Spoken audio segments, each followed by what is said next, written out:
Era finales del siglo XIX, no exactamente la Edad Media, pero aquellos involucrados en el asesinato de Bridget Cleary se habían convencido de que ella no era realmente ella misma y que una criatura demoníaca había tomado su lugar. Bridget tenía 26 años y era la esposa de un tonelero llamado Michael Cleary.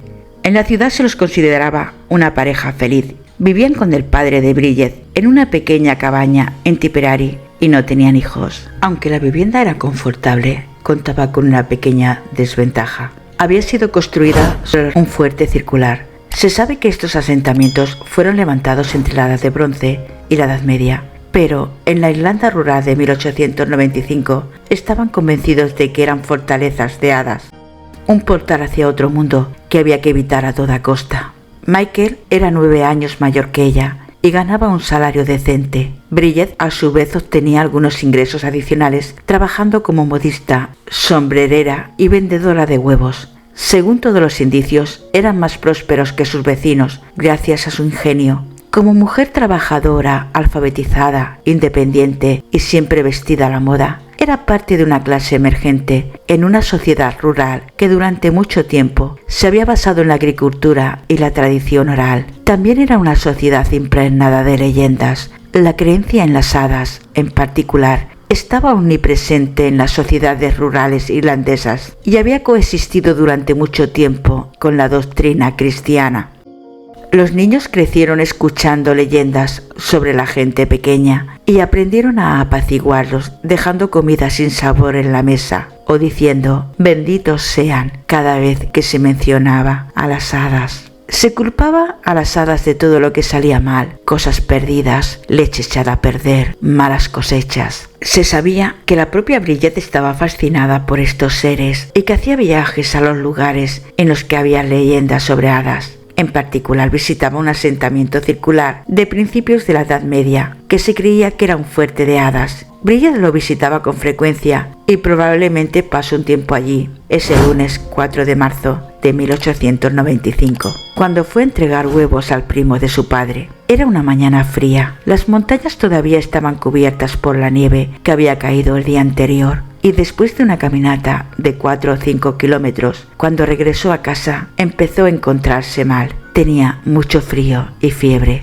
Pasó el día siguiente en cama, temblando y quejándose de un dolor intenso en la cabeza. Ese mismo sábado, su padre caminó 6 kilómetros bajo la intensa lluvia para pedirle al médico que la visitara, pero el médico no pudo visitarla hasta el miércoles siguiente. El diagnóstico del médico debería haberlos tranquilizado, ya que dijo que se trataba solamente de una bronquitis y le recetó unos medicamentos. Pero Michael se negó a darle los remedios. No era esta dolencia lo que le preocupaba tanto. Estaba convencido de que la mujer postrada en su cama era demasiado hermosa y que era 5 centímetros más alta. El miércoles por la tarde, después de la visita del médico, llegó el sacerdote. No estaba demasiado preocupado por la enfermedad, pero decidió ministrar los últimos sacramentos en caso de que empeorara. La ceremonia enfatizó el hecho de que Michael podría perder a su esposa, lo que aún lo angustió más. En el 8º día, y viendo que su mujer no mejoraba, pidió consejo a un amigo llamado Yazdan. Se suponía que este tenía poderes de adivinación. Era un Sinchei, una especie de narrador versado en la mitología de las hadas. Le aseguró que esa mujer no era Bridget, que era una polimorfa,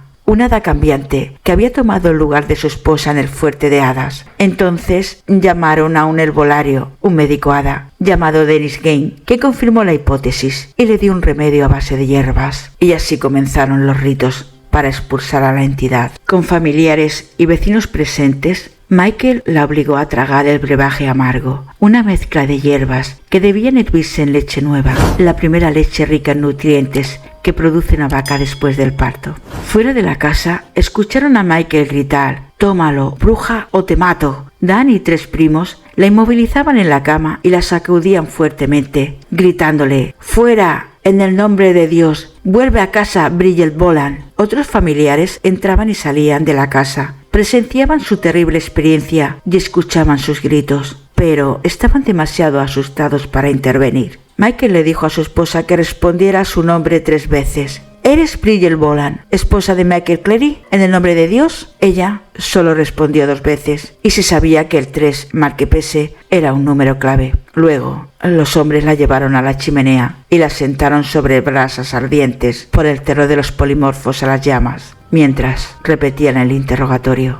A la medianoche del jueves, el ritual parecía haberse completado. Bridget estaba visiblemente trastornada, pero su marido parecía satisfecho y sus familiares pensaron que se había producido algún tipo de catarsis. A la mañana siguiente, a petición de Michael, el sacerdote celebró misa en el dormitorio de Bridget para desterrar los espíritus malignos que aún quedaban en la casa. El viernes 15 de marzo, por primera vez en 11 días, Bridget se levantó de la cama y se vistió con su ropa habitual y a la moda. Varios miembros de la familia se habían reunido con ellos en su cabaña para celebrar su recuperación y tomar un té. Es cuando presenciaron, horrorizados, una terrible discusión. Todo comenzó cuando Bridget pidió un poco de leche, lo que reavivó las sospechas de Michael. Se sabía que las hadas anhelaban la leche fresca. Él entonces insistió en que comiese 3 trozos de pan con mermelada y que dijese su nombre otra vez, pero la pobre muchacha apenas pudo comer 2. Cuando no pudo comer el tercero, observó la cara de su esposo y, temiendo otro interrogatorio y otro suplicio, se enojó frustrada, haciendo notar lo absurdo de la situación. Fingió robar un chelín como lo hubiera hecho un hada. Acusó entonces a su esposo de tener una madre que escapó con estas criaturas. Michael se puso frenético y la arrojó al suelo amenazándola. «Si no lo tomas, te irás abajo». Michael le clavó la rodilla en el pecho,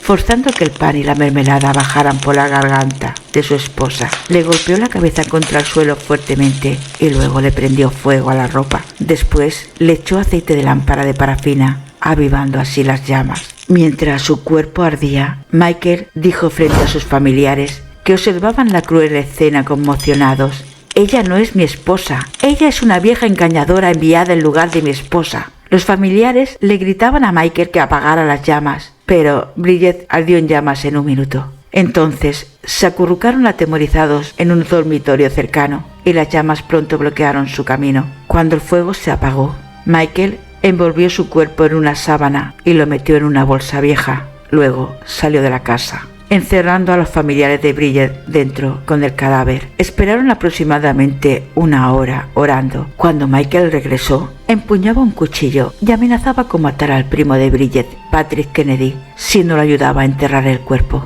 Los 2 hombres llevaron el cuerpo a una zona pantanosa, aproximadamente a 1/4 de milla desde la cabaña, y lo enterraron en un hoyo poco profundo. De regreso a la cabaña, Michael hizo jurar al resto de la familia que nunca dirían nada. A la mañana siguiente, Michael, agitado, llegó a la iglesia de Drengen con Dan. Este quería que Michael hablara con un cura, pero cuando el sacerdote lo vio arrodillado frente al altar, enloquecido, llorando, tirándose del cabello y pidiendo confesarse, pensó que no era apto para recibir el sacramento. En cambio habló con Dan. Este no había estado en la cabaña en el momento de la muerte de Bridget, pero le dijo al sacerdote que Michael había afirmado haber quemado a su esposa la noche anterior. Desconcertado, pensando que ambos estaban locos, el sacerdote informó de su conversación a un sargento de policía. Durante los días siguientes, la policía buscó a la chica e interrogó a sus familiares y amigos. Aunque Michael habló de emigrar o suicidarse para escapar de la ley, aún esperaba que su verdadera esposa regresase. Durante 3 noches consecutivas, esperó en el fuerte circular, donde creyó que aparecería galopando sobre un caballo blanco. Dijo que solo tendría que cortar las cuerdas que le ataban al animal para que fuera suya para siempre. El miércoles 20 de marzo, los agentes reales irlandeses emitieron órdenes de arresto contra 8 personas del círculo de Bridget, así como contra Dennis Ganning, el médico hada. 2 días después, la policía encontró el cuerpo de Bridget. Los agentes habían estado peinando los jardines y campos verdes de Bailea, Irlanda, durante 1 semana. Finalmente la encontraron. El cuerpo de la joven había quedado atrapado bajo varios centímetros de arcilla y un revoltijo de arbustos espinosos, pero su cadáver mostraba heridas causadas por algo mucho peor que las ramas. Su columna y sus extremidades inferiores estaban tan quemadas que partes de su esqueleto estaban expuestos. Tenía la cabeza metida en un saco. Los prisioneros fueron llevados ante los magistrados el 25 de marzo, ante los gritos enojados de una multitud que se había enterado del caso a través de una amplia cobertura de prensa. Por aquellas fechas, la prensa se hizo un festín e incurrió en el error que persistiría por más de un siglo. Hablaba de la quema de una bruja, la última bruja en ser quemada en Irlanda.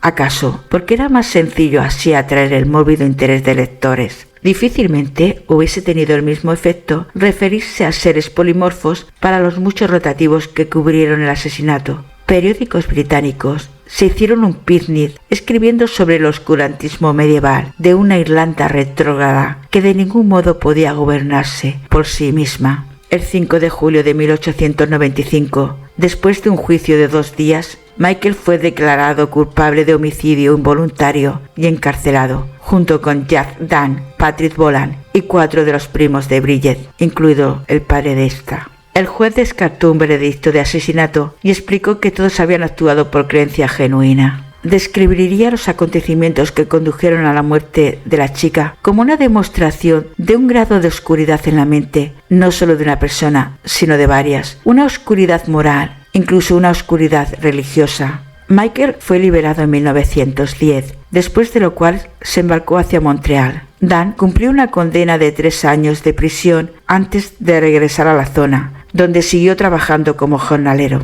Dios sabe que nunca lo habría hecho si no me lo hubiese aconsejado Jack Dunn, habría dicho Michael en el juicio. Fue él quien me dijo que mi esposa era un hada. Pero hay algo más inquietante en esta historia. Durante su enfermedad, Bridget recibió la visita de su tía Mary Kennedy y le dijo: Michael está haciendo de mí un hada ahora. Intentó quemarme hace unos 3 meses. Sus palabras sugerían que esta no fue la primera crisis de este tipo. Aunque solo podemos especular sobre los desacuerdos de la pareja, en la ciudad corrían rumores de que Bridget tenía un amante. Los periódicos contemporáneos informaron que Michael dijo que su esposa solía encontrarse con un hombre en el camino bajo, pero los rumores apuntaban al joven William Simpson, que había visitado junto a su esposa la cabaña de los Clery la noche anterior a la muerte de Bridget. En su testimonio ante el tribunal, Simpson explicó que había llegado cuando los 4 hombres estaban sujetando a Bridget y les había pedido que la dejaran en paz.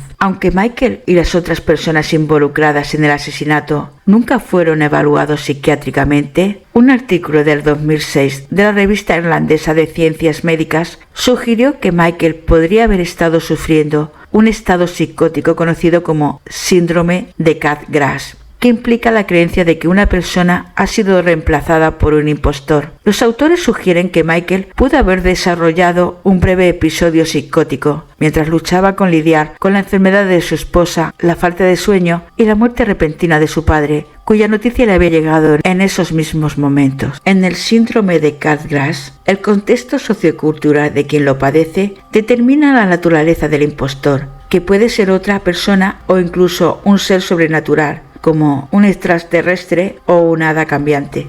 Bridget Clery era ambiciosa, independiente y no tenía hijos. Era una mujer moderna. No se ajustaba a la norma patriarcal, lo que puede haberla hecho parecer para algunos en su vida más cercana al reino de las hadas que al de ellos mismos. Incluso hoy en Tipperary, su historia no ha sido olvidada por completo. Los niños locales tienen una canción infantil que dice: ¿eres una bruja o eres una hada? ¿O eres la esposa de Michael Clery?